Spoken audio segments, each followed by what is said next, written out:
Hain zuzen, joan den larun batean Sadarren ikurrina batetan Nafarroako bandera kentzeko agindua eman zioten Osasunako bazkietako bat da Eneko Konpaiz, bide batez ere zuzenbide konstituzionalean doktorea eta irakasle. Eguerdion, Eneko?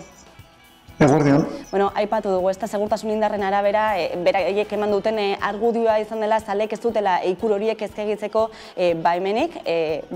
Zu bertan izan zinen, nola salduko zenuke gertatutakoa?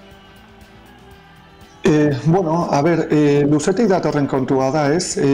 Sadarren, ikurrak, bufandak sartzea bereziki Hego Armaiatik eginez, askotan oztopo eta trabaz beteriko bidea da.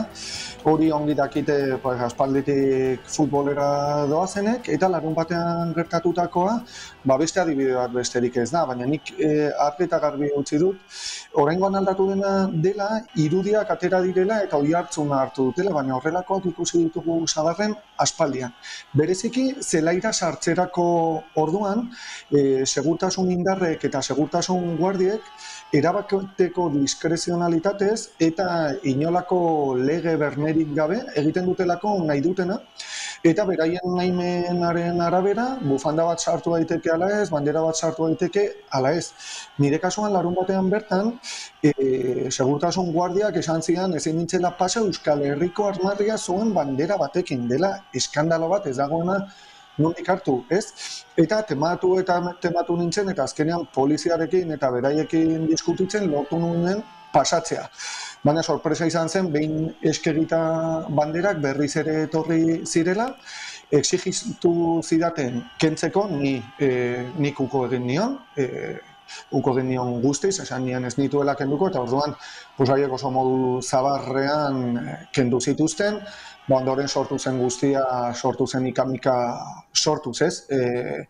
Arbitrariotasun osoz, inolako lege oinarririk gabe, nahi zutena eginez. Eta beraien arabera behintzat, klubaren aginduz.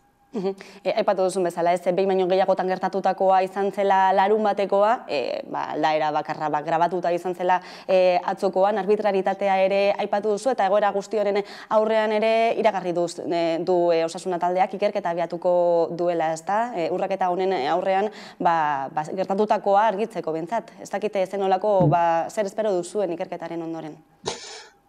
Espero dezagun ez izatea aurpegi zuriketa bat, eta tamalez esan behar da, gaurdaino behintzat egungo direktibak onartu egiten duela edo aktiboki edo pasiboki behintzat historikoki Sadarren gertatzen dena gertatzea. Ze direktibarentzat larun batean gertatutakoa ez da ezer berria. Kexak bereziki Hego Armaietara goazen partetik oso aspaldikoak dira, eta esan zaie, hitz egin da beraiekin, polizia gehiagikeriaz, hitz egiten da beraiekin, bai segurtasun guardiek eta bai poliziak duten erabateko arbitrariotasunaz, esan egin behar da, kentzen dizkizute ikurrak, baina inork ez dizu ematen, ez paper bat, ez agiri ofizial bat, nun asumitzen den, lege baten oinarrian horrelako neurri bat, ez? Eta evidentea dena da, hemen, adierazpen askatasuna guztiz txikiturik geratzen ari dela eta guztiz onartezina dela.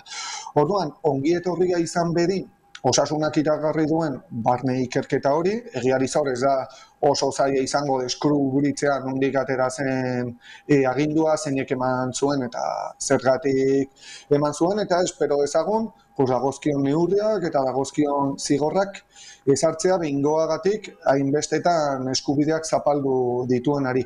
Eta ia baliatzen dugun, bazkideon artean bereziki, larun batean gertatutakoa nolabait indarrak metatzeko eta ekiditeko etorkizunean antzekorik gertatu dadin.